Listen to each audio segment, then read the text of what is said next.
check.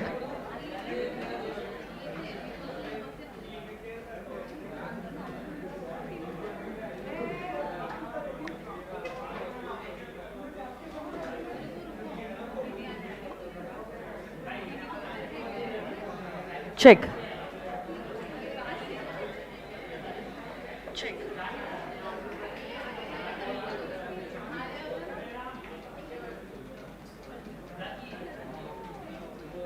Okay.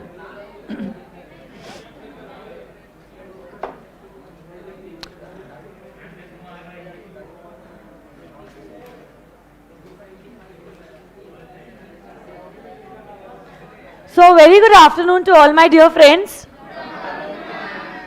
So, today is the last day of the revision session,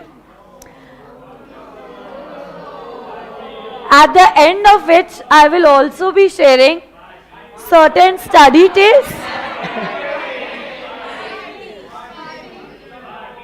and will guide you all how you all are supposed to utilize the coming 60 days for the revision and learning process of CA Foundation Law. Okay? But उसके पहले जो हमारा partnership का syllabus बचा हुआ है, I think unit number 2 and unit number 3 बचा हुआ है, वो हम कर लेंगे and then at the end of the session I will be giving you all the tips. चलो.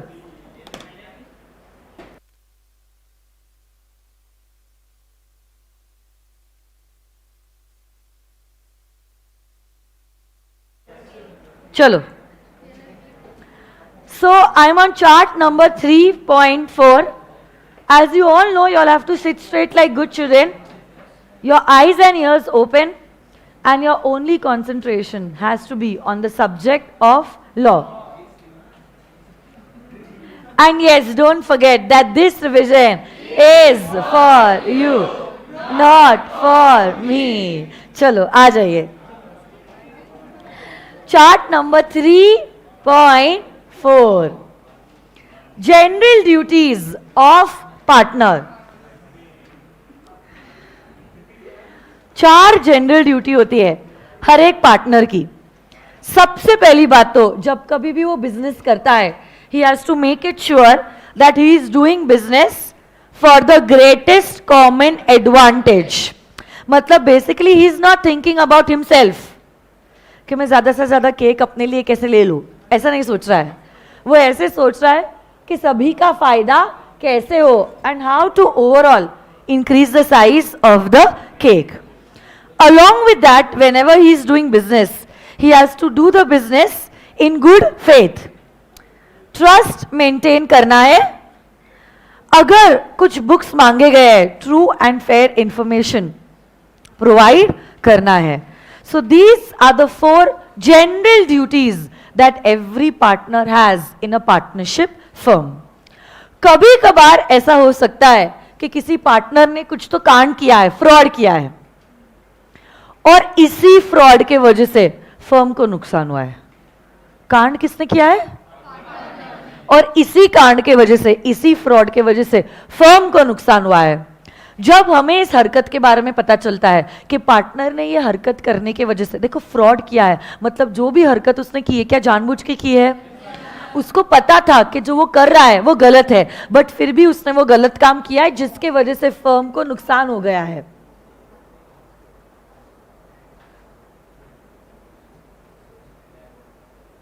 लेक्चर ऑडिबल है ना?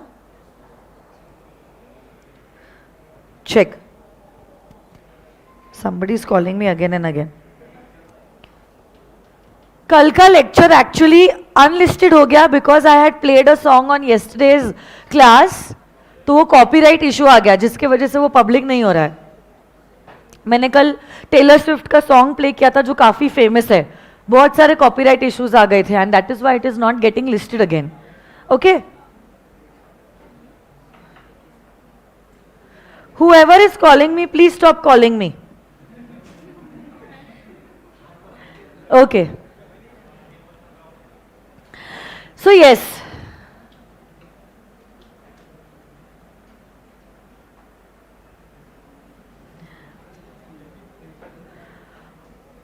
पार्टनर ने कुछ बिजनेस करते वक्त फ्रॉड किया है और इसी फ्रॉड के वजह से फर्म को नुकसान हुआ है. तो जो भी नुकसान पार्टनर के फ्रॉड के वजह से हुआ है, we will make that partner personally liable for all the losses. So basically that partner will be liable to indemnify the firm for the losses that the firm has suffered. Next point, rights and duties by the contract between the partners. Indian Partnership Act क्या general law है? तो मतलब अगर हमारे contract में specifically कुछ लिखा है, क्या हम कॉन्ट्रैक्ट को फॉलो करेंगे? Only if our contract is silent then we will follow the act. तो पार्टनर्स के राइट्स और पार्टनर्स की ड्यूटीज डिसाइड होती है on the basis of the contract entered between the partners. अरे हाँ है ना? सो ये पॉइंट यही कहता है, क्या हो गए सारे पार्टनर्स के राइट्स और क्या हो गए सारे पार्टनर्स की ड्यूटीज, वो डिसाइडेड होती है upon the contract entered between the partners. Only if the contract is silent you will refer the act. अगर आपका कॉन्ट्रैक्ट साइलेंट है, अगर आपका कॉन्ट्रैक्ट साइलेंट है, एक्ट कहती है every partner has the right to participate in the conduct of the business. Partners partnership firm के owners भी है as well as managers भी है.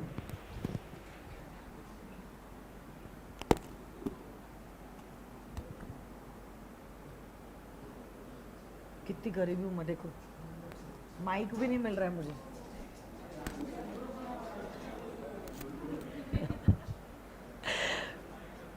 पार्टनर्स इस पार्टनरशिप फर्म के ओनर्स होते हैं. Along with that they also have the right to participate in the management of the partnership firm.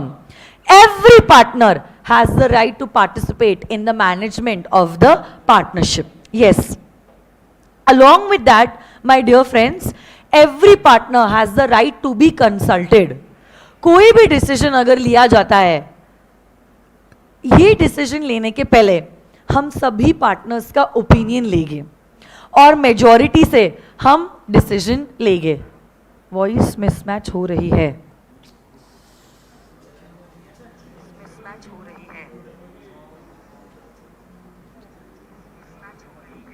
I think the voice is proper. I think the voice is proper. Unnecessary spam करते हैं यार. Unnecessary spam करते हैं यार. I think the voice is proper.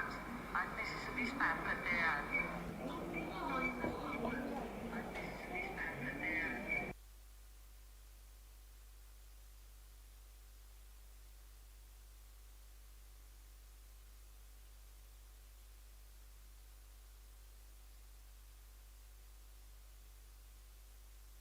So I think it's all clear. Please tell that student to check the connectivity at his side. It's clear na? Okay, देखो, every partner has a right to take part in the management. Management में तो participate करेगा हर एक partner. Along with that, my dear friends, every partner has a right to be consulted. कोई भी decision लेने के पहले, you will put up the decision, you will ask for the opinion of every partner. Obviously आप वही decision लोगे जिसके लिए मेजॉरिटी पार्टनर्स ने हाँ बोला है. चाहे आप कितने भी बड़े एक्सपर्ट क्यों ना हो, आप अकेले डिसीजन नहीं ले सकते. यस और नो गाइस? जब कभी भी पार्टनर अपनी ड्यूटीज निभाते हैं, they have to fulfil their duties diligently, मतलब ड्यू केयर उन्होंने शो करनी है while doing the business of the partnership firm. ये फर्म उनका अपना है, they are the owners of the partnership firm, तो वो नेग्लिजेंटली बिहेव नहीं कर सकते. और एक लास्ट राइट होता है हर एक पार्टनर का, and that is right to access to the books of the partnership firm. हर एक पार्टनर पार्टनरशिप की बुक्स की कॉपी डिमांड कर सकता है या उसको इंस्पेक्ट कर सकता है. देखो HUF के केस में ऐसा अलाउड नहीं होता है, सिर्फ करता ये चीज कर सकता है, बट पार्टनरशिप फर्म में हर एक पार्टनर के पास अधिकार है कि वो copies of the books of accounts demand भी कर सकता है या उसको इंस्पेक्ट भी कर सकता है. यस और no guys? Along with that, my dear friends, there are certain mutual rights and liabilities. सबसे पहला, let me tell you, general rule कहता है no partner has the right to receive remuneration. आप फर्म के owner हो, employ नहीं हो। Employees expect remuneration, owner तो प्रॉफिट का शेयर लेता है, हाँ या ना? तो जनरल रूल कहता है, general rule, that the partners do not have the right to receive the remuneration. But of course yes, अगर आपके पार्टनरशिप डीड में रेम्यूनरेशन का स्पेसिफिक अधिकार है तो क्या आपको रेम्यूनरेशन भी मिलेगा? Along with that, my dear friends, what every partner has is the right to share in the profits of the partnership firm. साल भर आप लोग मिलके बिजनेस करोगे और जो भी प्रॉफिट आएगा वो आपस में डिस्ट्रीब्यूट कर लोगे, हाँ या ना? अगर आपने कुछ कैपिटल इंट्रोड्यूस किया है पार्टनरशिप फर्म में, कैपिटल पे इंटरेस्ट पाना आपका अधिकार नहीं है। यस, अगर डीड में स्पेसिफिकली कुछ क्लॉज दिया हुआ है, then you are entitled to receive the interest on capital, that too maximum is 6% per annum. सही या गलत? वो एडवांसेस के लिए है। अच्छा सॉरी, वो इंटरेस्ट के लिए नहीं है। इंटरेस्ट ऑन कैपिटल आपको तभी मिलेगा जब आपका पार्टनरशिप डीड स्पेसिफिकली प्रोवाइड करता है। But additionally over and above the capital, अगर आपने फर्म को कुछ पैसा लेंड किया है, मतलब आप फर्म के लिए बन गए फर्म के क्रेडिटर, हाँ या ना, और फर्म है डेटर, तो अब ऐसे केस में ऑब्वियसली बात है फर्म को आपको इंटरेस्ट देना पड़ेगा। This interest on advances can be maximum 6% per annum. आपकी फर्म डिसॉल्व भी हो गई, फिर भी आपका इंटरेस्ट ऑन एडवांसेस बढ़ता जाएगा, बढ़ता जाएगा, बढ़ता जाएगा, तब तक बढ़ता जाएगा जब तक उसका एक्चुअल रीपेमेंट नहीं होता है। बट जहां तक इंटरेस्ट ऑन कैपिटल की बात है, जिस दिन फर्म डिसॉल्व हो जाती है उसी दिन से इंटरेस्ट ऑन कैपिटल देना सीज हो जाता है। सीज हो जाना मतलब बंद हो जाता है, स्टॉप हो जाता है, हाँ या ना बच्चों? वंडरफुल। नेक्स्ट, पार्टनरशिप प्रॉपर्टी को कभी कभार आप पार्टनरशिप एस्टेट भी बोलते हो, जॉइंट स्टॉक भी कहते हो, कॉमन स्टॉक भी कहते हो, या जॉइंट एस्टेट भी कहते हो।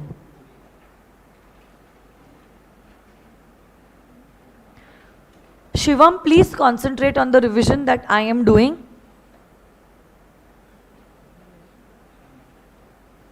Okay?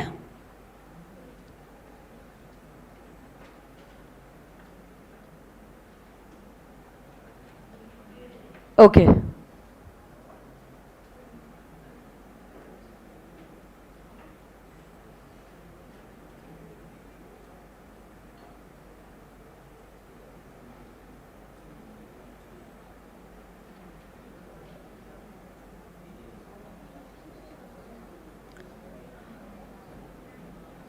ओके,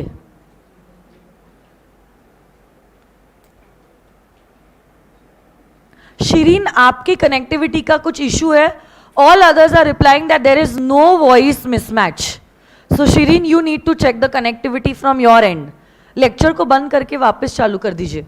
चलो, पार्टनरशिप की जो प्रॉपर्टी होते हैं उसको कभी कभार कॉमन स्टॉक कहते हैं, जॉइंट स्टॉक कहते हैं, पार्टनरशिप एसेट्स कहते हैं, जॉइंट एस्टेट कहते हैं, और इसी प्रॉपर्टी में सारे के सारे राइट्स और इंटरेस्ट जिसमें फर्म का होता है वो कलेक्टिवली इन्वॉल्व्ड रहते हैं। यही आपकी पार्टनरशिप एसेट्स में आपके सारे के सारे tangible assets as well as intangible assets like goodwill is also included. अगर आप चाहो आपकी पार्टनरशिप के एस्टेट्स को बेच सकते हो, ईदर इंडिविजुअली और कलेक्टिवली, तो तब आपको आपकी बाकी के एसेट्स का तो दाम मिलेगा, गुडविल का भी प्राइस आपको मिल सकता है। ये गुडविल को भी आप सारी एसेट्स के साथ बेच सकते हो या इंडिविजुअली भी आप गुडविल को बेच सकते हो। यस और नो गाइस?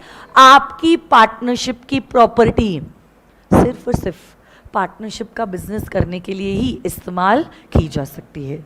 आपकी पार्टनरशिप की प्रॉपर्टी सिर्फ और सिर्फ पार्टनरशिप का बिजनेस करने के लिए ही इस्तेमाल की जा सकती है। अगर आपने कोई भी पर्सनल पर्पस के लिए पार्टनरशिप की प्रॉपर्टी का इस्तेमाल किया जिससे आपको कुछ मुनाफा हुआ, ये मुनाफा आपको फर्म की बुक्स में ऐड करना पड़ेगा। Yes or no, guys? Personal profit earned by the partners. ये इंपॉर्टेंट सेक्शन है. यहां पे क्या हुआ है, आपने फर्म की प्रॉपर्टी को इस्तेमाल किया है, या तो आपने कोई बिजनेस किया है in the name of the firm, तो ये जो भी प्रॉफिट आपने कमाया है it will be accountable to the partnership firm. ये पैसा अब आपके जेब में नहीं रख सकते, it belongs to the partnership firm. Next, rights and duties of a partner after the change in the firm. कोई नया पार्टनर आया है, कोई एग्जिस्टिंग पार्टनर गया है, आपका पार्टनरशिप का ऑब्जेक्टिव आपने चेंज किया है, या तो आप आपके फर्म का बिजनेस कंटिन्यू कर रहे हो even after the expiry of the term. तो ये सेक्शन कहता है जैसे आपके राइट्स और ड्यूटीज पहले थे वैसे ही अभी भी रहेंगे, in spite of the fact कोई नया बंदा आया है, कोई एग्जिस्टिंग बंदा गया है, पार्टनरशिप का फर्म का ऑब्जेक्टिव क्लॉज चेंज हुआ है, या तो एक्सपायरी के बाद भी आपने बिजनेस को कंटिन्यू किया है. चलो कुछ सवाल मैं आप लोगों को पूछना चाहती हूं, मुझे जवाब दो, ठीक है? Don't look into your books, try to give me the answer without looking into your books. Remuneration पाने का अधिकार क्या पार्टनर्स को मिलता है ऐसे ही? तो अगर पार्टनर्स रेम्यूनरेशन पाना चाहते तो क्या करना पड़ेगा? डीड में स्पेसिफिक प्रोविजन होना चाहिए. बट क्या प्रॉफिट का शेयर पाना क्या हर पार्टनर का अधिकार है? पार्टनर को क्या इंटरेस्ट ऑन कैपिटल मिलता है? बट अगर डीड में दिया है तो क्या मिलेगा? बट क्या इंटरेस्ट ऑन एडवांसेस हमेशा मिलेगा? क्या हर एक पार्टनर फर्म का ओनर होता है? क्या फर्म के मैनेजमेंट में भी वो पार्टिसिपेट कर सकता है?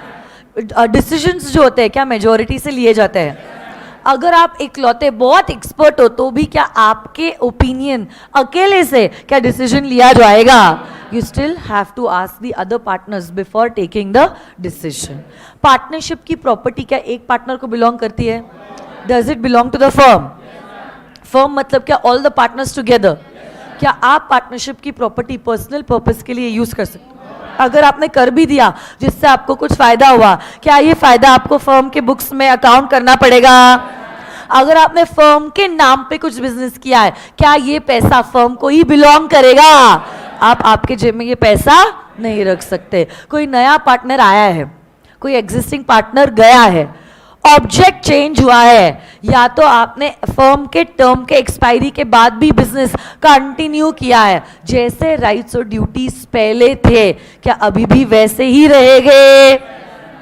जब कभी भी पार्टनर बिजनेस करता है क्या उसको फेयर एंड ट्रू रहना पड़ेगा? क्या ट्रू अकाउंट्स प्रोवाइड करने पड़ेंगे?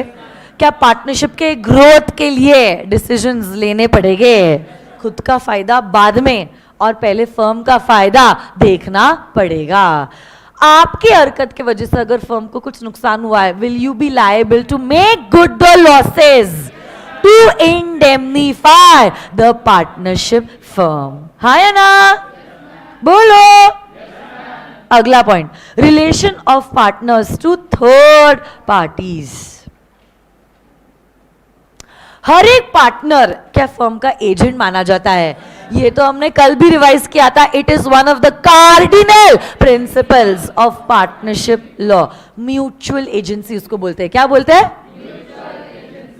जहां पे आप एज अ पार्टनर बनते हो agent for the firm, and for your acts the firm will be responsible.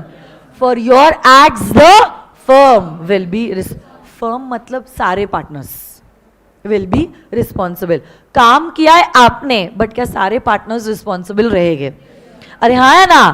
क्योंकि फर्म ही सारे पार्टनर्स होते हैं और सारे पार्टनर्स ही फर्म होते हैं. हाँ है ना? Implied authority of a partner as an agent of a firm. याद कीजिए 19, 20, 21, 22 ये सारे सेक्शंस हमने एक साथ किए थे.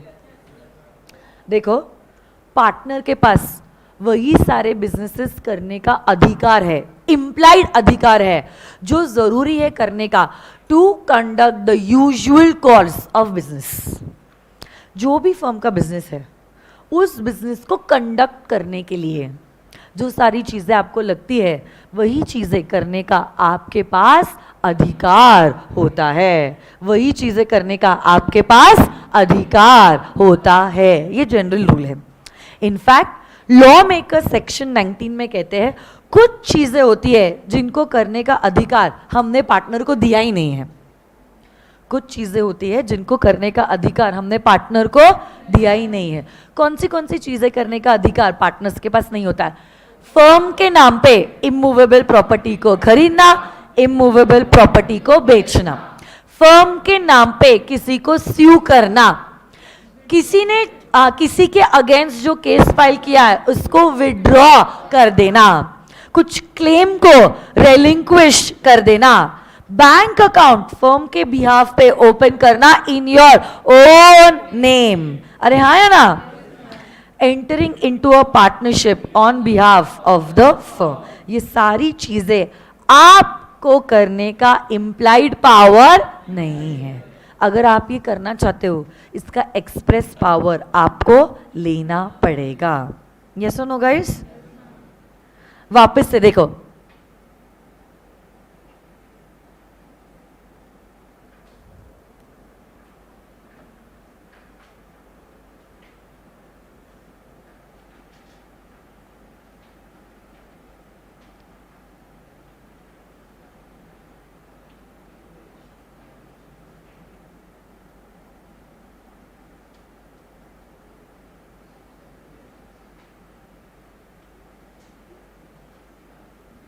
ओके देखो, इमूवेबल प्रॉपर्टी को खरीदना, इमूवेबल प्रॉपर्टी को बेचना। एक मिनट, इसको जूम इन कर देती हूं। इमूवेबल प्रॉपर्टी को खरीदना, इमूवेबल प्रॉपर्टी को बेचना, फर्म के बिहाफ पे किसी के अगेंस्ट केस फाइल करना, फर्म ने जो केस फाइल किया है उसको विड्रॉ कर देना, कुछ क्लेम को रेलिंक्विश कर देना, या तो कुछ लायबिलिटी को एडमिट करना, along with that opening of a bank account on behalf of the firm in your own name and entering into a partnership on behalf of the. यही चीजें करने का इम्प्लाइड पावर आपके पास नहीं होता है। यही चीजें करने का इम्प्लाइड पावर आपके पास, अगर ये चीजें A to H आप करना चाहते हो आपको एक्सप्रेस पावर लेना होगा। एक बार आप बोल सकते हो A to H पॉइंट्स कौन से हैं? इमूवेबल प्रॉपर्टी को खरीदना, इमूवेबल प्रॉपर्टी को बेच, किसी के अगेंस्ट केस फाइल करना, किसी के अगेंस्ट जो केस फाइल किया था उसको विड्रॉ करना, कुछ लाइबिलिटी को एडमिट करना या क्लेम को रेलिंक्विश करना, फर्म के बिहाफ पे पार्टनरशिप एंटर करना और बैंक अकाउंट अपने नाम पे खोलना on behalf of the firm. ये A to H पॉइंट्स करने का इम्प्लाइड पावर आपके पास नहीं होता। ये अगर करना है तो एक्सप्रेस पावर आपको लेना पड़ेगा। हाँ या ना?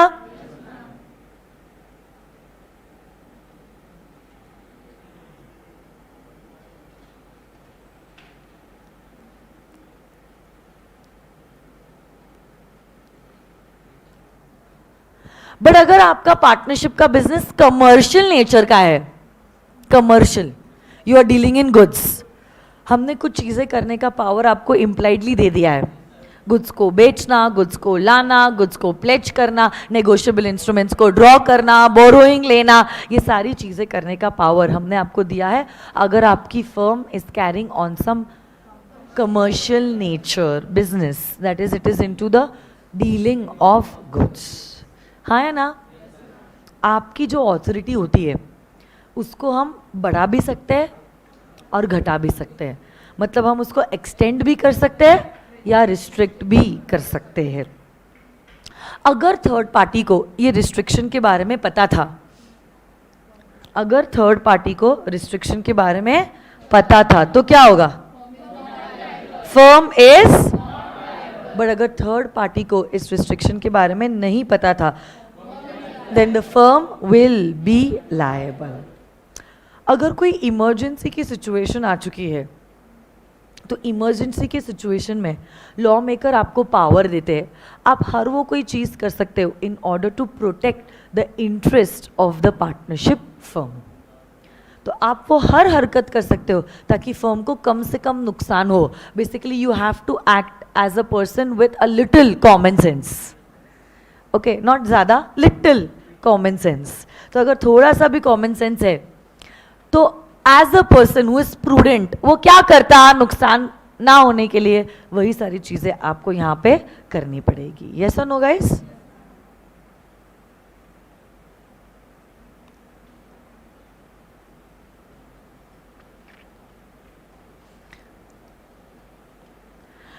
Effect of admission by a partner. Admission का मतलब होता है यहां पे रिप्रेजेंटेशन। किसी पार्टनर ने अगर फर्म के बिहाफ पे कुछ रिप्रेजेंट किया है in the ordinary course of the business, भले ही वो पार्टनर एक लौता क्यों ना हो, his representation will bind the firm. जैसे कि आप स्पेयर पार्ट्स के डीलर हो ऑफ बाइक्स, कोई कस्टमर आया और कहा मेरा ये पर्टिकुलर बाइक का पार्ट खराब हो गया है, आप कहते हो ये वाला पार्ट आप लगवा दो, आपकी बाइक एकदम मस्त टकाटक हो जाएगी, पहले जैसी, एकदम नई जैसी। बट कुछ दिनों के बाद पता चलता है पूरी बाइक का ही ब्रेकडाउन हो जाता है वो पार्ट के वजह से, क्या फर्म लायबल रहेगा? रिप्रेजेंटेशन भले ही एक बंदे ने किया है, पूरा का पूरा फर्म लायबल रहेगा, because this representation was made in the ordinary course of business.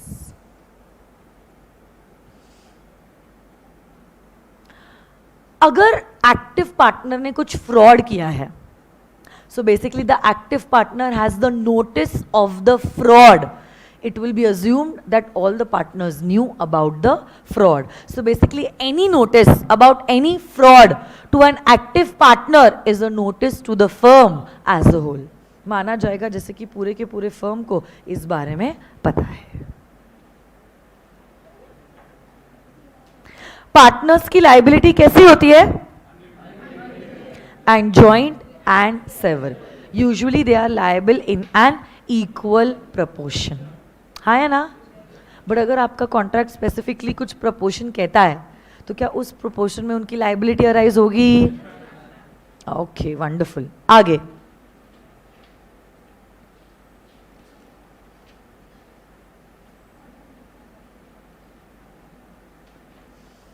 अगर पार्टनर ने कुछ गलत काम किया है जिसके वजह से फर्म को कुछ नुकसान हुआ है, who is going to be liable, firm और पार्टनर? जहां पे कुछ रॉन्गफुल एक्ट हुआ है in the ordinary course of the business, और पार्टनर ने ये जो काम किया है वो काम किया है with authority, with authority, the firm will be liable. इसका क्या एग्जाम्पल दिया था मैंने आपको? इस स्पेयर पार्ट्स का यहां पे दिया था एग्जाम्पल।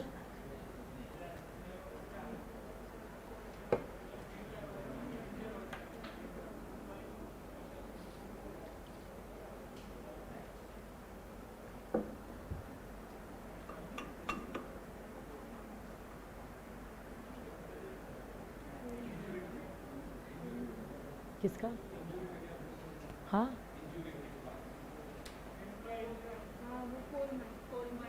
कोल माइन का एग्जाम्पल दिया था क्या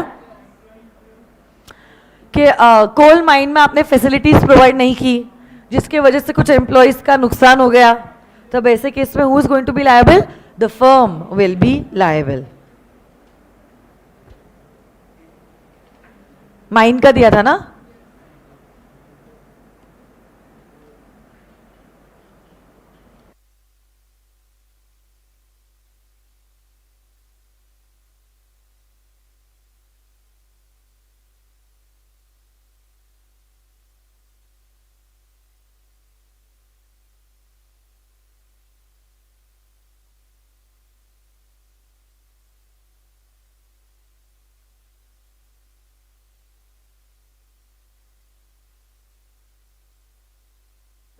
ओके, आ जाइए।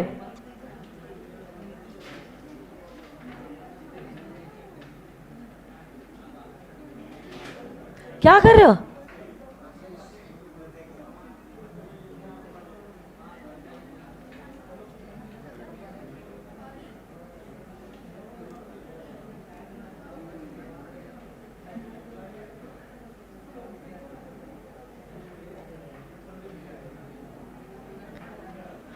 सुनो ना यहां पे क्या हुआ है,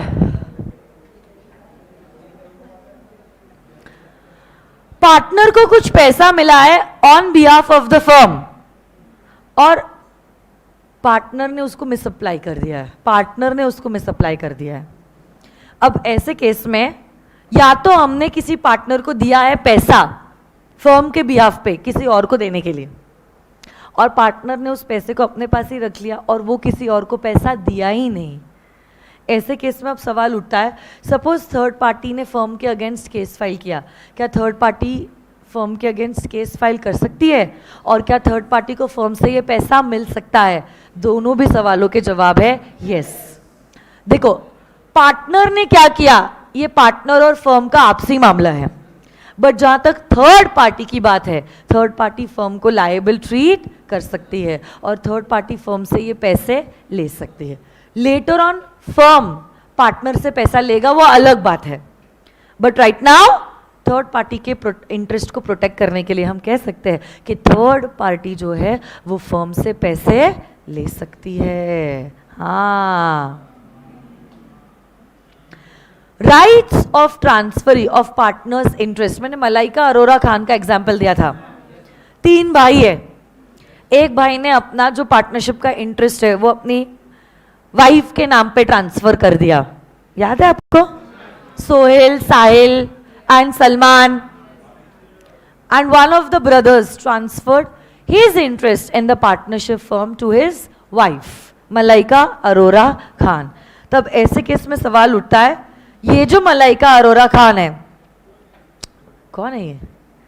उसके पास क्या सारे राइट्स है और उसकी क्या सारी ड्यूटीज है? 1, हमने सिर्फ इंटरेस्ट उसको ट्रांसफर किया है, अभी भी मैनेजमेंट में ये तीनों भाई इन्वॉल्व रहेंगे। She will not be able to interfere in the conduct of the business, she will also not be entitled to ask for the accounts, she will also not be entitled to inspect the books of the firm. एक ही चीज वो कर सकती है and that is she can receive the share in the profits of the partnership firm, and obviously on the dissolution उसका जितना भी सरप्लस एसेट्स के ऊपर अधिकार बनता है वो पैसा वो रिकवर कर सकती है। उसके अलावा उसको कोई भी चीज में पार्टिसिपेट करने का अधिकार हमने नहीं दिया है।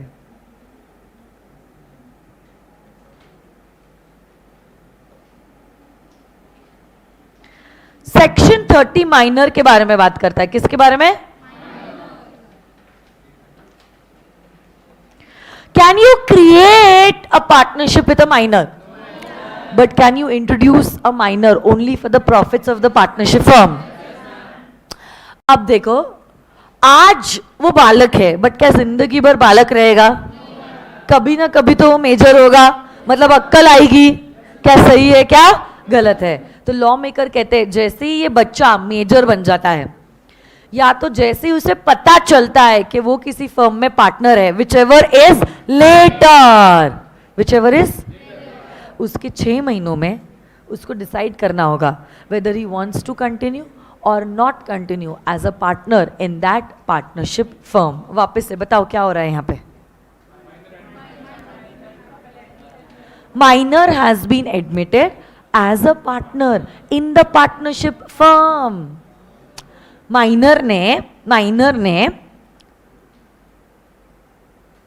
अब डिसाइड करना होगा 6 महीनों के अंदर। कब से 6 महीनों के अंदर? जब से वो माइनर से मेजर बन गया है, या तो जब से उसको पता चला है कि वो किसी फर्म का पार्टनर है। इन दोनों घटनाओं में से विच एवर इज लेटर, वहां से 6 महीनों में उसको डिसाइड करना है whether he wants to continue और not continue as a partner in the partnership firm. जो भी डिसीजन लिया है वो डिसीजन उसको देना होगा by giving a public notice. 6 महीनों में अगर उसने हाँ भी नहीं बोला और ना भी नहीं बोला तो हम ऐसा प्रिज्यूम करेंगे that he wants to continue as a partner in the partnership firm. Yes और no guys?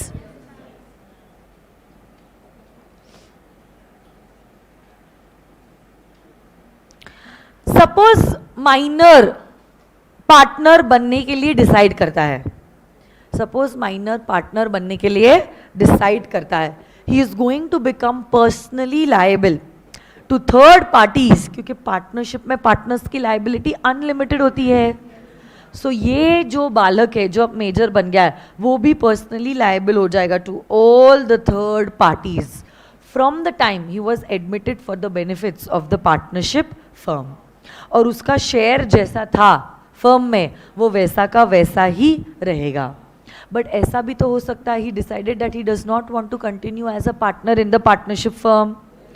He is not going to be liable for the acts of the firm done after he sent the public notice that he is not interested to continue as a partner in the partnership firm.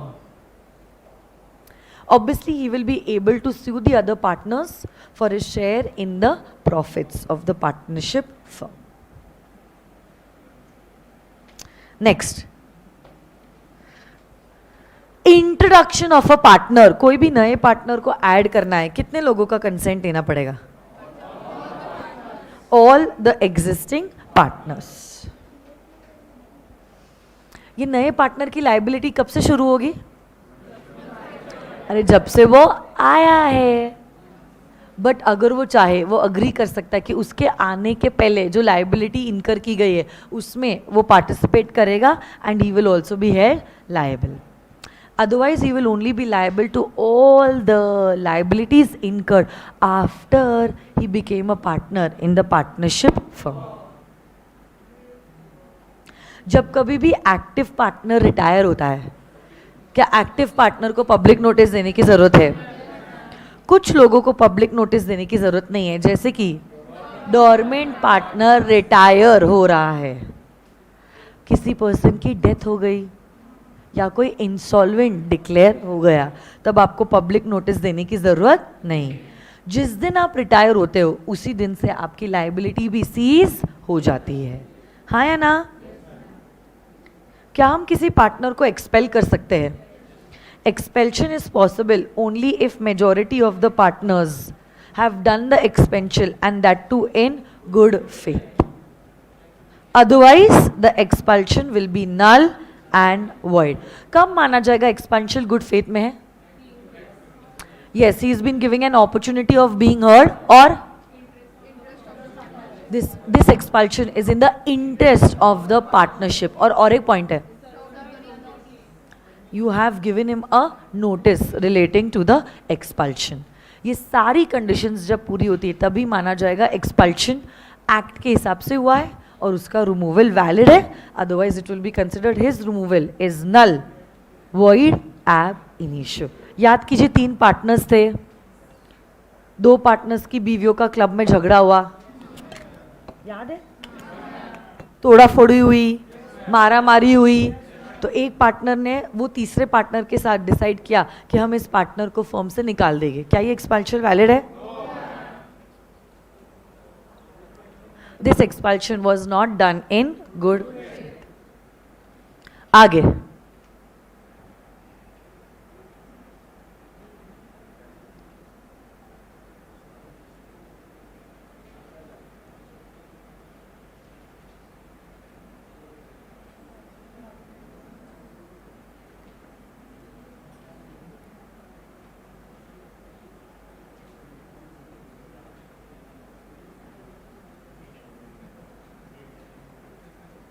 WhatsApp में कुछ problem आने लग गया है क्या आजकल? WhatsApp पे जो लोग आईफोन यूज कर रहे हैं उनको कुछ प्रॉब्लम आ रहा है? आ रहा है क्या? आ जाइए, चलो ठीक है.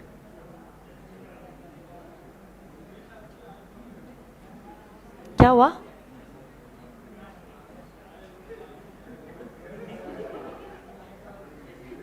क्या बोल रहे हो, क्या पता? आईफोन नहीं है, कोई बात नहीं, आ जाएगा. सीए बन जाओ आप लोग.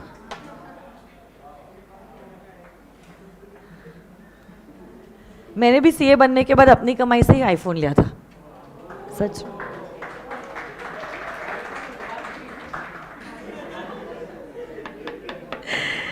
ओके. अरे हम लोग तो बचपन में वो नोकिया का फोन यूज करते थे, डब्बा फोन. आप लोगों ने भी किया है? एकदम रफ एंड टफ, सालों साल खराब नहीं होता था. 3-3 4-4 साल एक ही फोन यूज करते थे. And then later on we switched to Samsung, and then after becoming a CA we started to use the iPhone. क्या हुआ? नोकिया क्या? स्नेक ना? वही खेलते रहते थे पूरे time. Snake game Nokia mobile का. तब तो व्हाट्सएप भी हुआ नहीं करता था, नॉर्मल मैसेज होता था. और वो एसएमएस के पैक होते थे. ब्लैकबेरी नहीं यूज किया मैंने.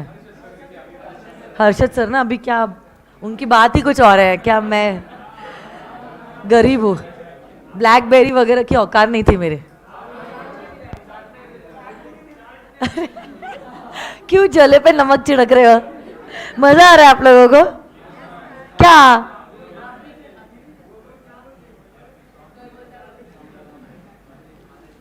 ओके आ जाइए.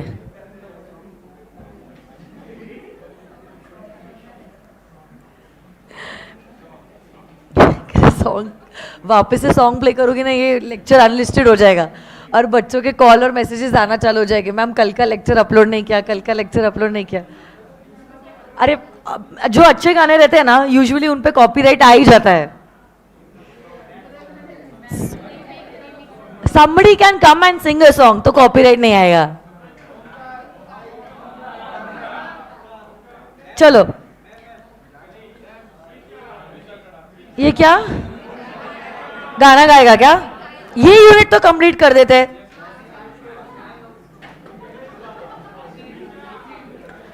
Insolvency of a partner. जब कभी भी कोई भी पार्टनर इंसॉल्वेंट डिक्लेयर होता है, उसी मोमेंट से he ceases to be a partner of the partnership firm. Of course, उस दिन के बाद he will not be liable for the liabilities incurred in the name of the firm.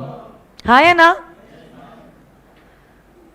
और अगर किसी पार्टनर की डेथ हो गई तो क्या होगा? उस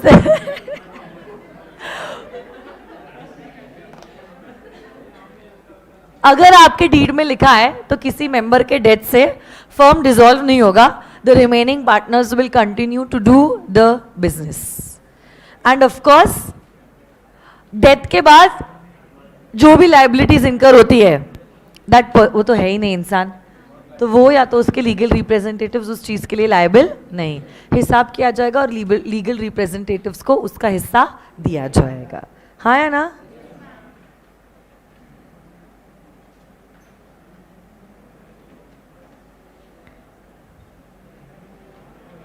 एक लास्ट चार्ट है इस यूनिट का और फिर उसके बाद I will tell him to sing a song. Rights of an outgoing partner to carry on a competing business. पहली बात तो ये याद रखना, अगर आप किसी पार्टनरशिप फर्म के पार्टनर हो you can not start a competing business. Partner रहते हुए अगर आपने फर्म को कंपीट करता हुआ बिजनेस शुरू कर दिया, सारा प्रॉफिट जो आपने कमाया है will be accountable to the firm. यहां पे हम बात कर रहे हैं आपने फर्म को छोड़ दिया है, you are an outgoing partner, then you can start the same business. अरे क्योंकि आता ही वही चीज है, क्या करूं मैं? But you have to make it sure you are not using the firm का नाम anywhere. You are not trying to solicit the customers of the partnership firm. आप कोई भी एडवर्टीजमेंट नहीं कर रहे हो जिससे ऐसा लगे कि आप ये पुरानी फर्म से एसोसिएट हो तो ही चलेगा, नहीं तो फिर हम आपके प्रॉफिट को हमारे प्रॉफिट में ऐड कर लेंगे. यस और no guys?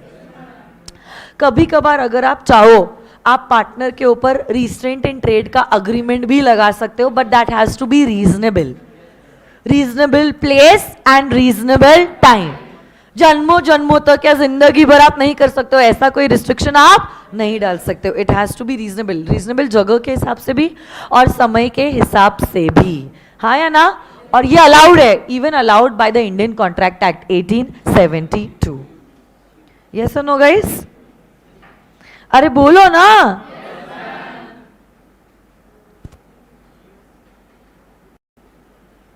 So this is all about unit number 2 of the Partnership Act. आ जाइए बेटा, जल्दी से आ जाइए, चलो चलो चलो. अरे और एक यूनिट बचा है, रुक जाओ रुक जाओ. ये रजिस्ट्रेशन का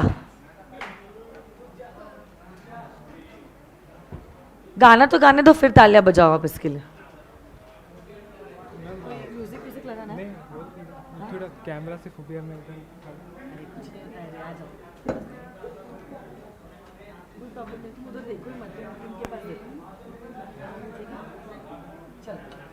स्टार्ट करो. आई ऐसी रात है जो बहुत खुश नसीब है, चाहे जिसे दूर से दुनिया वो मेरे करीब है. कितना कुछ कहना है तुमसे है, फिर भी सवाल कई. सपनों में जो रोज कहाँ है वो फिर से कहूँ या नहीं. आँखों में तेरी अजब सी अदाएं हैं.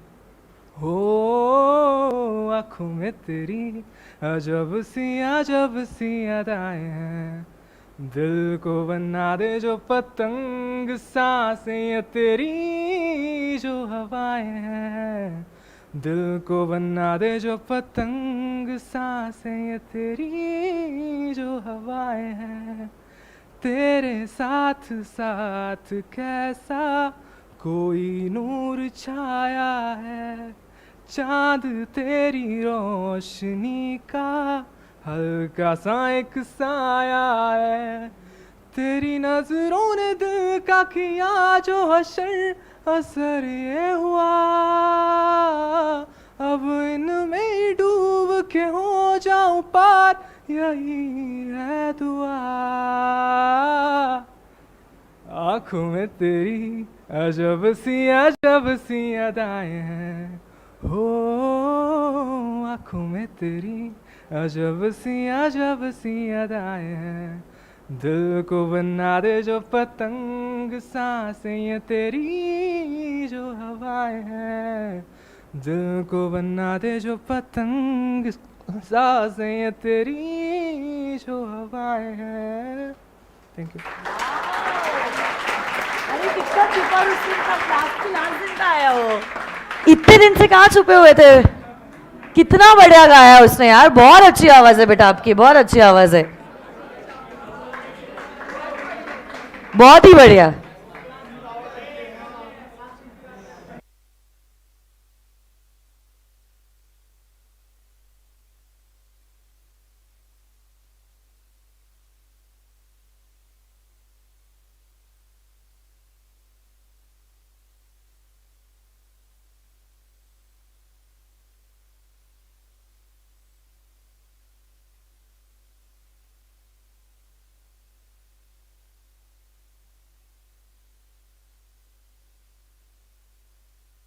चलो बढ़िया, बहुत ही बढ़िया. कब से सीख रहे हो गाना? 10th स्टैंडर्ड से शुरू किया क्या? बढ़िया है. सीखा है प्रोफेशन या ऐसे ही शौक के लिए गाते हो? सीखा है क्या? कहाँ से? पुणे से हो तुम? ओके, पूछ रही हूँ. तुम्हारे डांस के लिए पूछा ना. क्यों पूछा? मेरे को जियाना के लिए सिंगिंग क्लास लगानी, इसलिए मैंने पूछा. पुणे में क्या? उसको सिंगिंग पसंद है.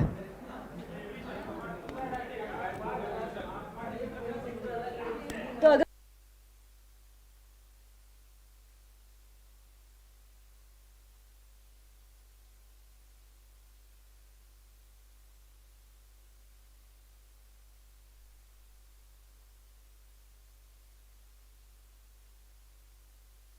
चलो आ जाइए, चलो. रजिस्ट्रेशन ऑफ फर्म, आ जाइए. चलो आ जाइए. अभी आप लोग मुझे बताओ, फर्म का रजिस्ट्रेशन कंपलसरी है या ऑप्शनल है? तो अगर आप चाहो आप फर्म का रजिस्ट्रेशन करवा दो, ना चाहो तो ना करवाओ. However a non registered firm will suffer from certain डिसएबिलिटीज.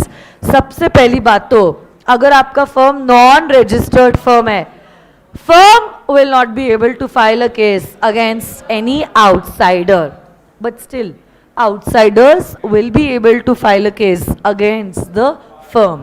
In fact, even the partners cannot file a case against each other, and set off of more than rupees 100 is not possible. तो ये disabilities देख के usually लोग जो है वो firm को register करवा ही देते हैं. ओके, इनफैक्ट अगर आप किसी थर्ड पार्टी के अगेंस्ट केस फाइल करना चाहते भी हो, सारे पार्टनर्स जो करंटली केस फाइल करवा रहे हैं उनके डिटेल्स रजिस्ट्रार ऑफ फर्म्स के पास होना जरूरी है. मतलब फर्म रजिस्टर्ड तो होना जरूरी है और ये सारे पार्टनर्स के डिटेल्स भी रजिस्ट्रार ऑफ फर्म्स के पास होना जरूरी है. हाँ या ना? Even if your firm is not registered, even if your firm is not registered, others can still file a case against your firm. 100 rupees का set off is still possible and you can still start with the dissolution process. क्योंकि firm का registration compulsory नहीं है, तो dissolution तो हर एक firm का होता है, चाहे वो रजिस्टर्ड है या चाहे वो रजिस्टर्ड ना है. हाँ,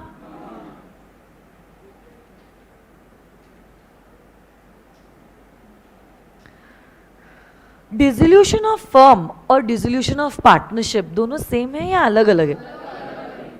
कौन सा कॉन्सेप्ट ब्रॉडर है? Dissolution of firm. Dissolution of firm जब कभी भी होता है तब तो डिसोल्यूशन ऑफ पार्टनरशिप होता ही है, बट जब डिसोल्यूशन ऑफ पार्टनरशिप होता है जरूरी नहीं है कि डिसोल्यूशन ऑफ फर्म भी हो जाए. जब हम कहते हैं कि आपका फर्म डिसॉल्व हुआ है, basically you are discontinuing the partnership as a whole. You are discontinuing the partnership as a whole. But जब आप कहते हैं ना पार्टनरशिप डिसॉल्व हुई है, तो आप लोगों का जो रिश्ता है उसमें चेंज हुआ है, रिकॉन्स्टिट्यूशन उसमें हुआ है. ऐसा ज़रूरी नहीं है कि आपका फर्म ही डिसॉल्व हो गया है. हो सकता है कोई एग्जिस्टिंग पार्टनर छोड़ के चले गया, जिसके बदले में कोई दूसरा पार्टनर आया है, किसी की डेथ हो गई है, कोई इंसॉल्वेंट हो गया, तो उसको कहते हैं डिसोल्यूशन ऑफ द पुराना रिश्ता. बट उसके बदले में नया रिश्ता तो आया है ना. हो सकता है आए भी, हो सकता है ना भी आए, तब फिर dissolution of partnership will also result into dissolution of the partnership firm. हाँ या ना? यही डिसोल्यूशन जो होता है, it could either happen by the order of the court or voluntarily. It can either happen by the order of the court or voluntarily. सबसे पहली बात तो क्या partnership is created by a contractual relationship. जहां partners की इच्छा थी partnership में एंटर करना. अब क्या ऐसा हो सकता है पार्टनर्स की इच्छा नहीं है फर्म को कंटिन्यू करना, तब क्या फर्म डिसॉल्व हो सकता है? हाँ या ना? कभी कभार ऐसा हो सकता है कोई ऐसी घटना हो गई है जिसके वजह से हमारा बिजनेस अनलॉफुल हो गया. टबैको में डील करना, प्लास्टिक बैग्स बैन होना, तब कंपल्सरी हमें क्या करना पड़ेगा? फर्म को डिसॉल्व करना पड़ेगा. ऐसी कोई कॉन्टिजेंसी आ गई जिसके बारे में हमने सोचा नहीं, दो ही पार्टनर से एक पार्टनर की डेथ हो गई, दो ही पार्टनर्स से एक पार्टनर इंसॉल्वेंट डिक्लेयर हो गया, तब भी हमें फर्म को डिसॉल्व करना पड़ेगा. अगर आपकी पार्टनरशिप एट विल है, will, so any partner can by a notice in writing tell all the other partners about his intention to dissolve the firm. तब आपका फर्म जो है वो क्या हो जाएगा? डिसॉल्व हो जाएगा. ये सारे 4 पॉइंट्स जो थे were the cases of dissolution of the firm which was without the order of the court, which was without the order of the court. But कभी कभार कोर्ट के ऑर्डर के वजह से हमें फर्म को डिसॉल्व करना पड़ता है. जैसे कि कोई पर्सन अनसाउंड माइंड का हो गया या कोई पर्सन परमानेंटली इनकैपेसिटेटेड हो गया, तो दूसरा पार्टनर कोर्ट में जाता है, कोर्ट में अप्लाई करता है और कोर्ट के ऑर्डर के द्वारा फर्म को डिसॉल्व करना पड़ेगा. कोई पार्टनर लगातार मिसकंडक्ट कर रहा है, मिसकंडक्ट मतलब समझते हैं ना आपको, कुछ वाहियात हरकत कर रहा है, कुछ गलत मिसबिहेव कर रहा है, तो जो गलत नहीं कर रहा है वो कोर्ट में अप्लाई कर सकता है for the dissolution of the firm. कोई पार्टनर कंसिस्टेंट ब्रीच कर रहा है, कंसिस्टेंट मतलब बार बार बार बार बार बार पार्टनरशिप डीड के क्लॉजेस को तोड़ रहा है, हम उसको कितनी बार समझाएंगे? फाइनली हमारे भी तो पेशेंस का एक लेवल होता है। We can go to the court and request the court to pass an order for the dissolution of the partnership firm. आपने मेजॉरिटी हिस्सा फर्म का किसी और को ही ट्रांसफर कर दिया है, there is no purpose in continuing with the partnership firm. Continuous losses, जब से फर्म पैदा हुआ है कंटिन्यूस लॉसेस में ही है। It would be best in the public interest to dissolve the partnership firm. और अगर कोर्ट को कभी कभार लगे कुछ जस्ट एंड इक्विटेबल ग्राउंड है, तब भी कोर्ट क्या कर सकता है?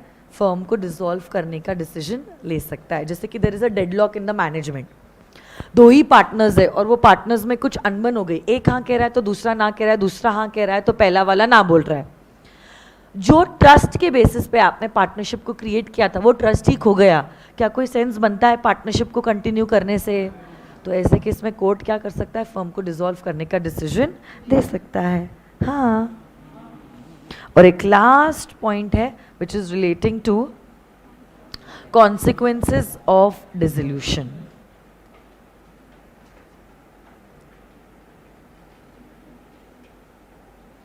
इसमें से कुछ सेक्शंस आप लोगों को नहीं है ना? कहां से कहां तक नहीं है? 50 से लेकर 55 तक नहीं है और 72 भी नहीं है। कितना मजा आ रहा है।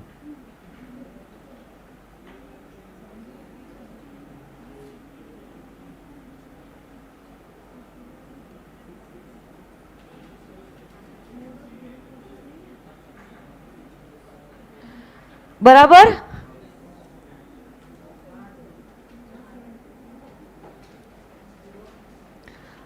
पांच ही पॉइंट्स रिवाइज करने बचे and then the revision comes to an end. वाह, चलो।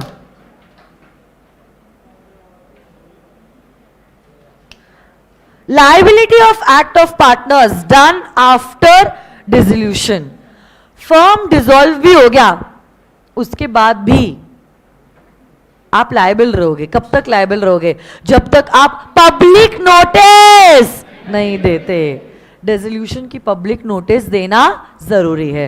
अगर आपने आपस में डिसॉल्व करने का डिसीजन ले लिया बट पब्लिक नोटिस नहीं दी, तो डिसोल्यूशन आपस में डिसाइड करने के बाद और पब्लिक नोटिस देने के पहले फर्म के नाम पे अगर कोई भी लायबिलिटी इनकर होती है, फर्म लायबल रहेगा।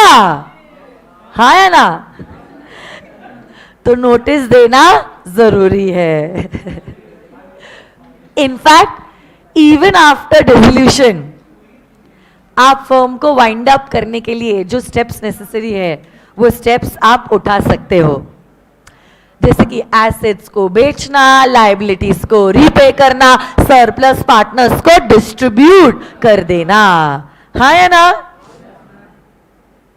Partners have the authority to do all those acts which are necessary for the winding up of the partnership firm. Accounts कैसे settle होते हैं partnership के? बोलो।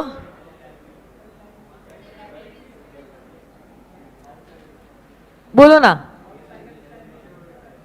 अगर फर्म को लॉस हुआ है, सबसे पहले तो हम देखेंगे पास्ट प्रॉफिट है या नहीं। पास्ट प्रॉफिट अगर कम पड़ता है हम कैपिटल से रीपेमेंट करेंगे। कैपिटल भी कम पड़ता है then the partners will be liable personally to repay the debt. इसलिए तो हम कहते हैं पार्टनरशिप में पार्टनर्स की लायबिलिटी होती है अनलिमिटेड। यस और नो गाइस? और जब कभी भी फर्म की एसेट्स बेची जाती है, assets will first be utilised to repay all the liabilities. Liabilities को रीपे करने के बाद आप ये देखोगे कि क्या कोई पार्टनर ने एडवांस दिया है। वो एडवांस देने के बाद आप कैपिटल को रीपे करोगे। कैपिटल रीपे हो जाता है तो surplus will be distributed among the partners in the profit sharing ratio. और एक लास्ट सेक्शन है जो कहता है payment of firm debt and of separate debts. Firm की assets will be utilise to repay the firm की liabilities. Personal assets will be utilise to repay the personal liabilities. अगर firm की assets कम पड़ती है तो ही पर्सनल लाइबिलिटीज का इस्तेमाल किया जाएगा to repay the liabilities of the partnership firm. सबसे पहले क्या इस्तेमाल होगा? फर्म की एसेट्स. अगर वो कम पड़ता है तो ही पर्सनल एसेट्स इस्तेमाल किए जाएंगे. हाँ, so this is all about the revision of the Indian Partnership Act 1932. कुछ मिनट मेरे पास बचे हुए हैं जहाँ पे मैं आप लोगों को बताना चाहती हूँ कि कैसे आपको आने वाले 60 डेज को प्लान करना है. चलो, सो you all can make a note of the same.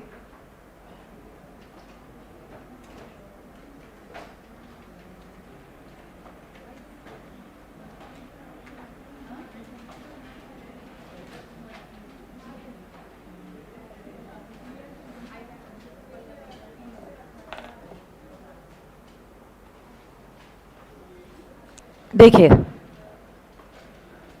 today is the 20th of April and your examinations are starting from the 23rd of June.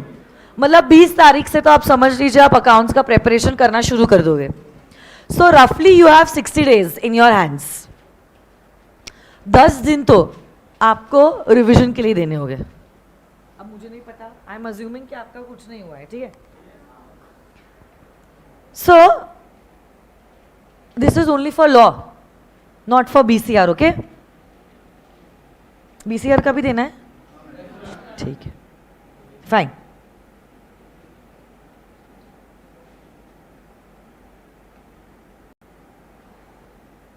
सबसे पहले तो आप समझ लीजिए, आउट ऑफ दी 60 डेज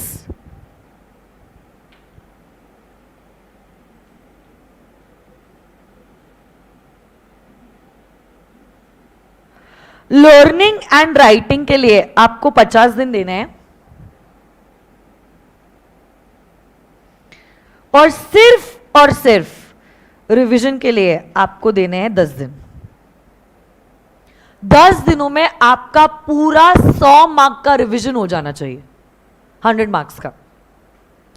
आपको जितना भी लर्न करना है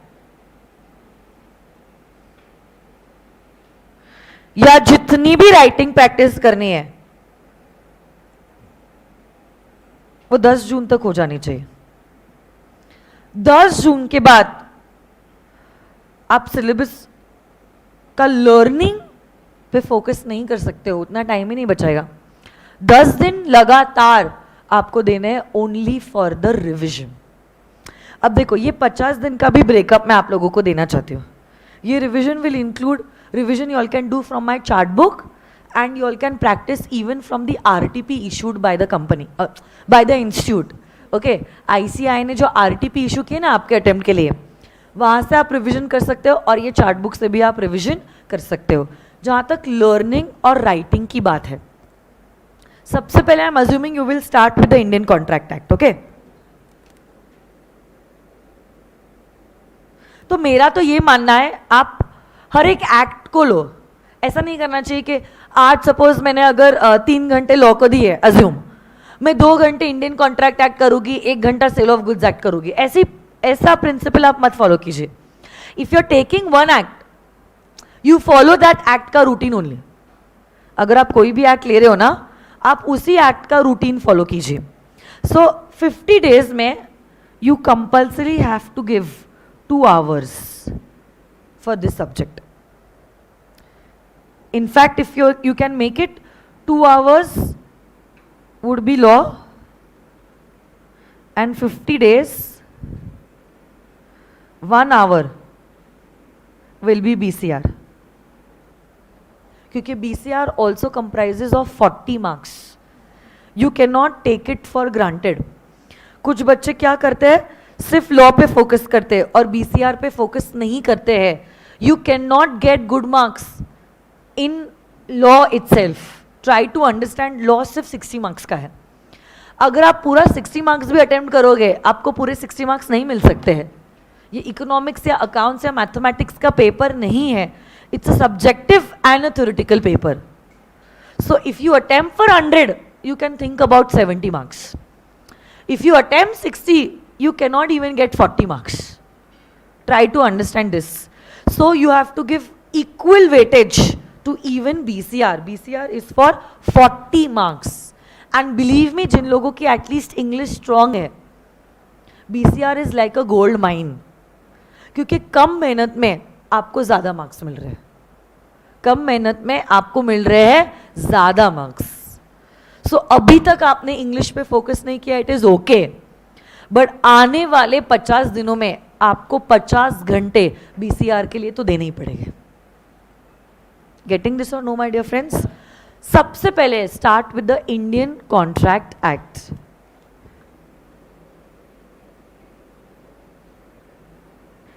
my dear friends, Indian contract act को आपको देने होंगे 50 आवर्स. कितने घंटे देने होंगे?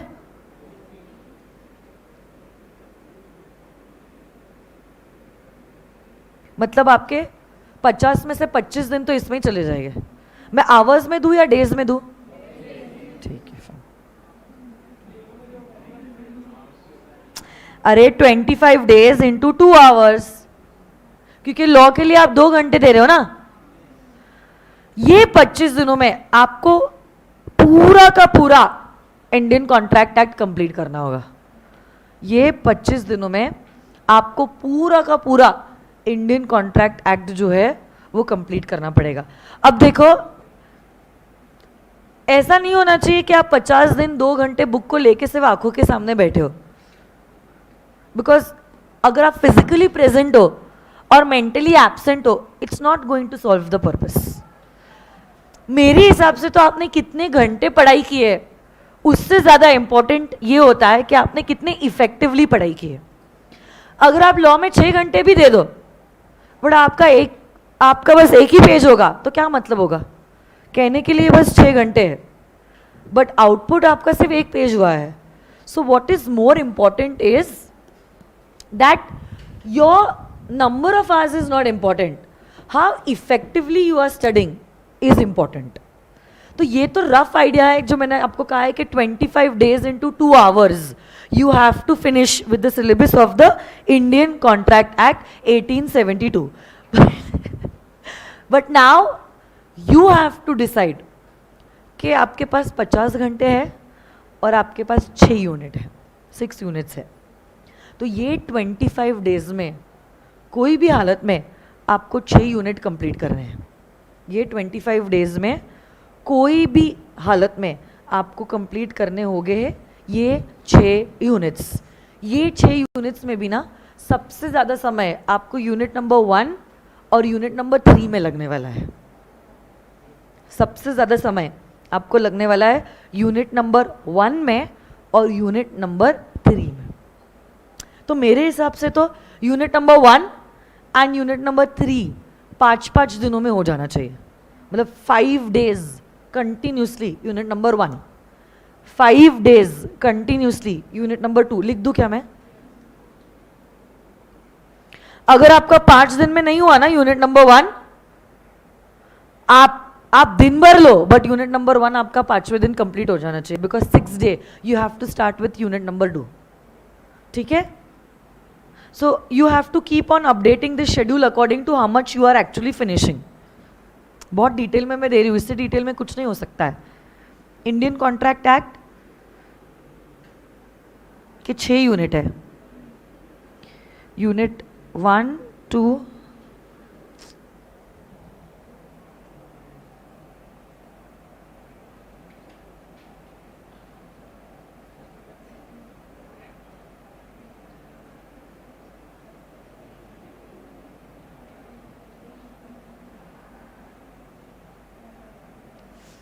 यूनिट नंबर 2 सबसे छोटा यूनिट है. It will only take 1 day consideration. सुन रहे हो क्या आप लोग? कितने दिन हो गए? 11 दिन हो गए.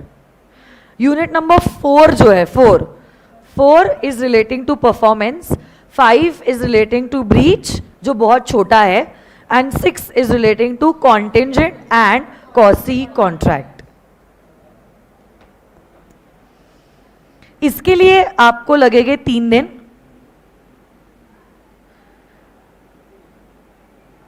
एक्चुअली परफॉर्मेंस के लिए 4 दिन भी लग सकते हैं।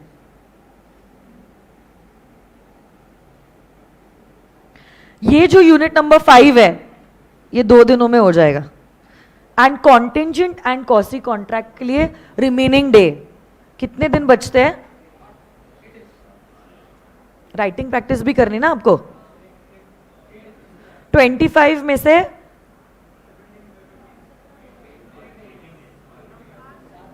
8 दिन बचे हैं, इसको आपको लगेंगे 4 दिन, तो ये जो बाकी के 4 दिन है would be your writing practice.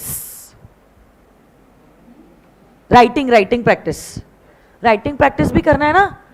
आपका पेपर सब्जेक्टिव पेपर है, सिर्फ रीड करने से कुछ नहीं होने वाला है, फेल हो जाओगे आप रीड करोगे तो। आपको क्या करना है? आंसर्स लिखने हैं। अच्छे से पढ़ाई करोगे बट आपका नॉलेज प्रेजेंट ही करने नहीं आएगा तो इतनी मेहनत करके क्या फायदा? बताओ आप मुझे। फायदा तो तब होगा ना जब इतनी मेहनत आपने साल भर 6 महीने से हम लोग क्लासेस कर रहे हैं, पिछले 10 दिनों से हम लोग रिवीजन कर रहे हैं, ये घर पे हम लोग 25 दिन इंडियन कॉन्ट्रैक्ट एक्ट पे डाल रहे हैं, फिर उसके बाद ये वाले 10 दिन में आप रिवीजन करने वाले हो और फिर भी आपको लिखते ही नहीं आएगा तो क्या मिलेगा आउटकम? इंस्टीट्यूट बोलेगा after every May there is November. बेटा लास्ट अटेम्प्ट में आपने राइटिंग प्रैक्टिस नहीं की थी, इस अटेम्प्ट में राइटिंग प्रैक्टिस करके आना, ठीक है? तो ये टाइम टेबल मैं आपको बोल रही हूँ, ये मैंने फॉलो किया था जिसकी वजह से बहुत फायदा हुआ था मुझे। मेरे को हर एक पेपर में एग्जामिशन मिला था जो थ्योरी पेपर था। और राइटिंग प्रैक्टिस बहुत इंपॉर्टेंट है because I know that you have understood the concepts, I also know that you have learned the concept, but now the only challenge is that you are not able to express the knowledge that you have gained. So for that 4 days you need to only do writing practice. 4 days into 2 hours, मतलब आप समझ लो roughly आपके 2 paper 100 mark के solve हो रहे हैं सिर्फ Indian contract act पे। इतनी प्रैक्टिस करोगे ना 100% you will get an exemption in this subject. Doubt ही नहीं है, कोई डाउट नहीं है। देखो 2-2 घंटे आप कर रहे हो, 2-2 घंटे ना 50-50 मार्क के आप 2 घंटे में तो पेपर आराम से सॉल्व कर सकते हो। इंस्टीट्यूट तो उम्मीद करता है कि 50 मार्क का पेपर आपको 1.5 घंटे में सॉल्व करना है ना, क्योंकि वो 3 घंटे आपको दे रहा है 100 मार्क के लिए। मैं तो आपको बोल रही हूँ आप 50 मार्क का पेपर 2 घंटे में सॉल्व करो, कोई प्रॉब्लम नहीं है, बट करो सॉल्व, वो इंपॉर्टेंट है। बाद में स्पीड ऑटोमेटिकली आ जाएगी, बट प्रैक्टिस के लिए आप अपना टाइम लो और राइटिंग प्रैक्टिस करो। और 2 घंटे जब मैं आपको बोल रही हूँ राइटिंग प्रैक्टिस, ऐसा नहीं होना चाहिए आपने अपना ओन स्वीट टाइम लिया, क्वेश्चन देख रहे हो, 10 बातें सोच रहे हो, इसको मैसेज कर रहे हो, आते जाते मैच का स्कोर देख रहे हो और लिख रहे हो। एग्जामिनेशन में जैसे आप लिखते हो ना घड़ी के कांटों के हिसाब से, you have to keep the questions in front of your eyes and solve. Getting this और नो? कोई भी क्वेश्चन रैंडमली उठाओ मेरे क्वेश्चन बैंक से, इंस्टीट्यूट के मॉड्यूल से, इंस्टीट्यूट के आरटीपी से, कितना सारा मटेरियल आपके पास है, और आपको डिसाइड करना है हर आंसर पे मैं 15 मिनट दूंगा, हर आंसर के लिए मैं 15 मिनट दूंगा।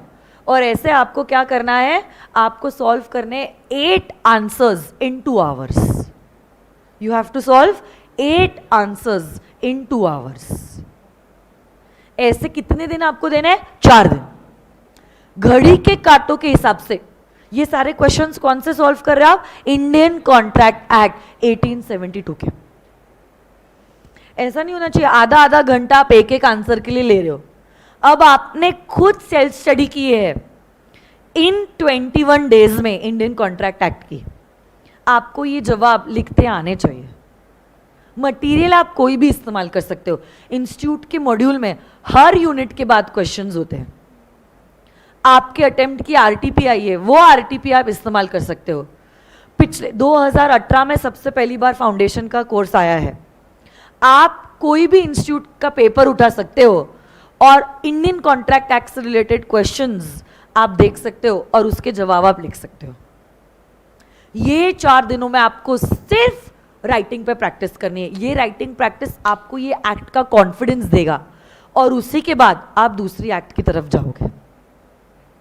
गेटिंग दिस और no?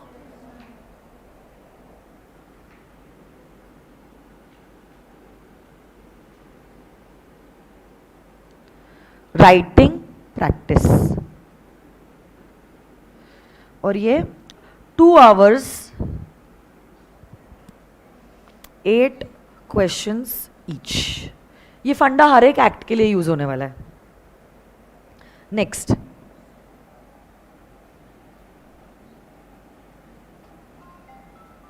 Cell of goods act.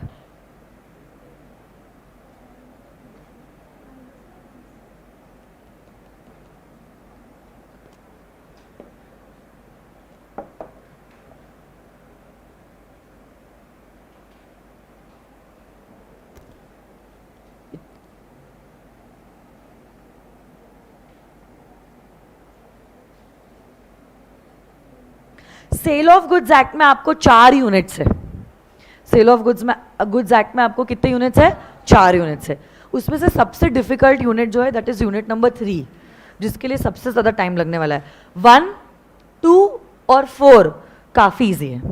1, 2 and 4 काफी इजी है। 10 days, एक्चुअली 9 days में भी हो जाता है। 10 days इंक्लूडिंग राइटिंग प्रैक्टिस में आपको full sale of goods act complete करना है। Unit, this is unit 1, 2, 3, 4। इसके लिए आपको देने हैं 2 दिन, 2 दिन, 3 दिन और 2 दिन। ये 4th यूनिट तो क्या, अनपेड सेलर। अनपेड सेलर कौन होता है, उसके क्या राइट्स होते हैं, बायर के क्या राइट्स होते हैं। अनपेड सेलर के right against goods and right against the other person आराम से 2 दिन में हो जाता है। फर्स्ट यूनिट तो गुड्स क्या होता है, गुड्स की डेफिनेशन, गुड्स के टाइप्स, सिर्फ 10 ही सेक्शंस है यूनिट नंबर 1 में। यूनिट नंबर 2 तो बहुत इजी है, conditions and warranties, implied conditions, implied warranties. सिर्फ एक चैलेंजिंग यूनिट है यूनिट नंबर 3, इसलिए मैंने आपको 3 दिन दिए है। It is more than enough, more than enough.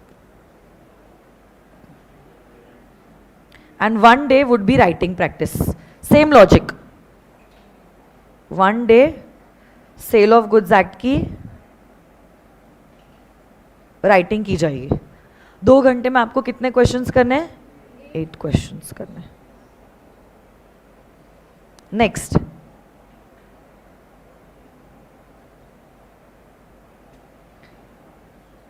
Partnership act.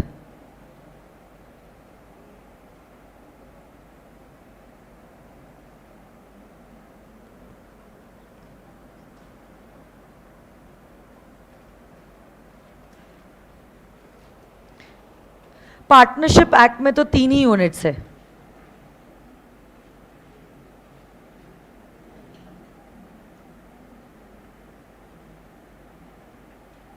Partnership act में सबसे difficult is unit number 2।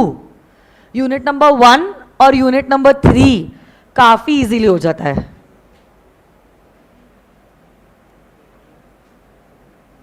Partnership act के लिए लगेंगे 8 days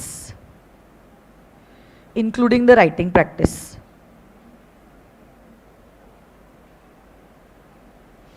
दो दिन, 3 दिन और 2 दिन। एंड 1 day आप सिर्फ और सिर्फ राइटिंग प्रैक्टिस करोगे पार्टनरशिप एक्ट की।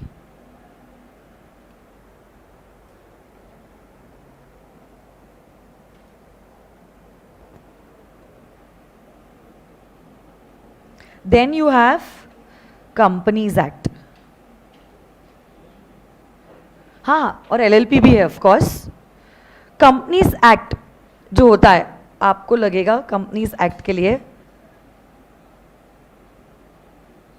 5 डेज। कंपनीज एक्ट में तो एक ही यूनिट है, तो आप कंपनीज एक्ट में 5 days is more than enough. आप 4 डेज में उसका लर्निंग करोगे एंड 1 डे में उसका revision and writing practice.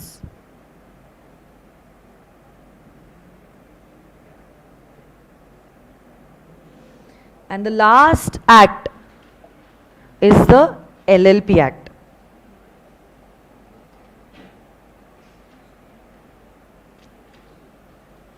LLP Act is the smallest act of your syllabus, which will get completed in 2 days.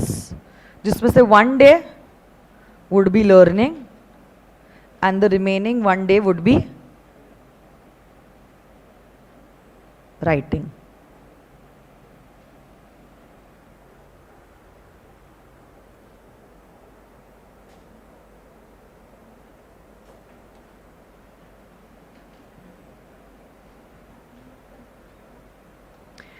ऐसे करके 25 डेज में क्या आपका पूरा सिलेबस कवर हो रहा है? देखो, now you don't have much time to do time पास.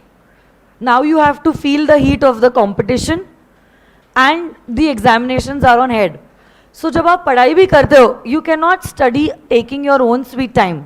सबसे पहले तो मैं चाहूँगी, please be you know, you all get distracted by all the social media, so make it sure that you are, you know, deleting all the social media apps that you have, whether it is Facebook or WhatsApp or Instagram.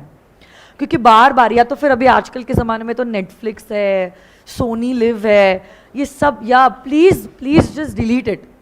देखो, phone लोगों के convenience के लिए नहीं होता है, mobile phone आपके convenience के लिए होता है. जब आप इस बात को समझ जाओगे, आप ज़िंदगी में बहुत आगे जाओगे.